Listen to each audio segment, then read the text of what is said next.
However, the way he went about discussing it was not only misogynistic, but incredibly rude and telling his character. I'm just going to read bullet by bullet. He constantly compares his awkwardness to bears. He drew women more sexy than men. Nikki is a hot Latina who likes crystals, according to him. He goes more in depth and cares about bears more than that. At one point, he literally says, "Hey, whoa, I didn't ask for your opinion, Nikki." Calls her crystal mommy, and then calls Sarah a septum girl. He makes personality judgment calls constantly throughout the show. Oh, she likes crystals and is a writer. Well, the Obsession movie would have ended the same way then, regardless of if he made the wish or not, which not true. He says that Bear is just a socially awkward loser, which completely undermines all of the things that he does in this movie. And Bear ignoring all of the signs that Nikki gave to him that she did not like him is very telling. That he cared more about his obsession for her than what was actually presented in front of him. He calls sex, and more specifically the assault that takes place in the movie, the devil's tango. He literally said the words, "The crystal mommy Latina experience." That feels a little insensitive and insane to me, but maybe I'm just crazy. She kissed him after all. She wasn't in control. He also said, as if half the girls watching this movie haven't wished for the exact same thing. Followed quickly by a statement about how the people in the audience who watch the show, who are having discourse online, just want Bear to be evil or misogynistic. No, I don't think he was evil inherently until he had made the decision to have sex with me. Because if you were fishing and this happened, would you stay calm?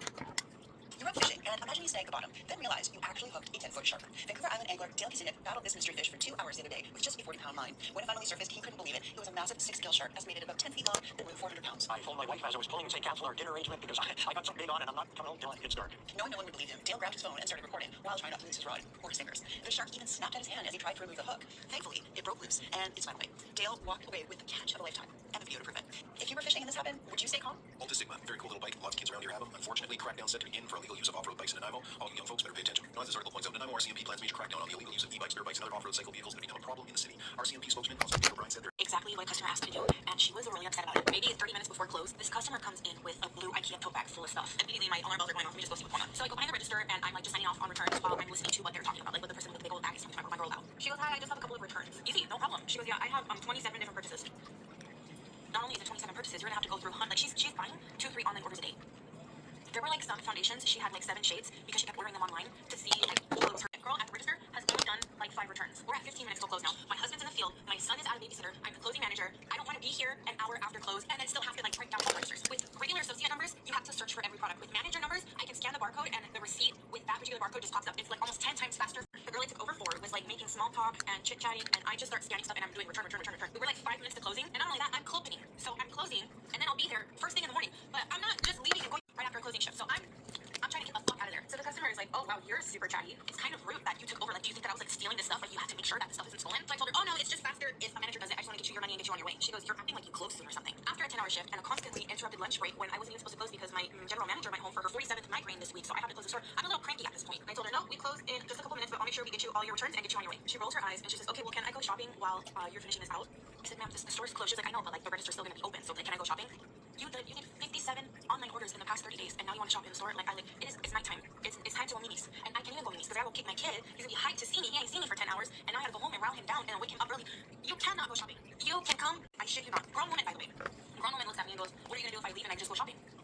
I had had it at this point. There was a lot of internal drama going on at the store. I literally was at the point where I didn't care anymore. I didn't care if anybody complained at me. I was like 1 foot out the door at this point. And I told her, "I'm not going to tackle you if you go look around, but I'm not going to ring you out either." So it's like 9:10, and I'm still doing returns. And she's like, this is absolutely ridiculous. Like, I don't understand why I can't just go shopping. Like, I made it in before the store closed. I stopped responding to her. You know, the girls on the floor, they emptied the trash, they straightened up, they did go backs. Like, there was nothing to do. So my 2 girls are standing behind the register waiting for me to finish because I can't be in the store alone. The customer then is upset that the brother behind the register just watching me because there's literally nothing else for them to do, but they can't leave because I can't be in the store alone. And they're like, "Why are you watching? Like, do you guys think I stole this stuff?" That's like the 5th time she has said something about you. Like, "Oh, I said that."